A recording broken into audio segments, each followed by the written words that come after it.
நிமிஷத்துல எல்லா தந்திரங்களையும் சலாமா கிட்ட இருந்து கத்துக்கிட்டான். அவருக்கு இவனை ரொம்ப பிடிச்சு போச்சு. நான் இந்த இடத்தை நெருங்கிட்டேன். ஆனா நான் என்னோட பையனை கண்டுபிடிக்க போறேனோ என்னவோ தெரியல. என்ன இது? மகனே நீயா? அப்பா, நான் சொல்ல போறதை நல்லா கவனமா கேளுங்க. என் மாஸ்டர் சாலாமாக்கா உங்களை குழப்பறதுக்காக சுத்தி சுத்தி கூட்டிட்டு போவாரு. ஒரு ரூமுக்கு கூட்டிட்டு போவாரு. அங்க நிறைய புறாக்கள் இருக்கும். அங்க எந்த புறா அழகா ரெக்கையை விரிக்குதோ அதுதான் நான் கிளம்புறப்பா.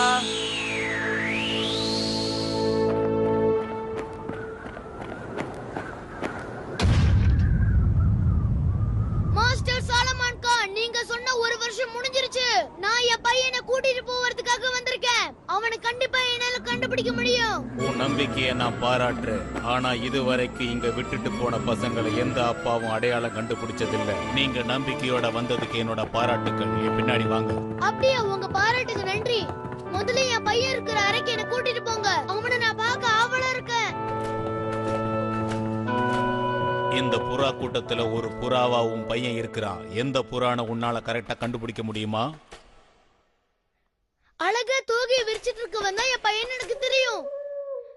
என்ன நான் சொன்னது சரிதானே? சீக்கிரம் சொல்லுங்க. நீ எப்படி இவ்வளவு சுலபமா கண்டுபிடிச்சன்னு எனக்கு தெரியாது. பரவாயில்ல, நீ கொடுத்த இந்த பணத்தை வாங்கிக்க. 2 பேரும் இங்க இருந்து போயிடுங்க. இனிமே இந்த பக்கமே வராதீங்க.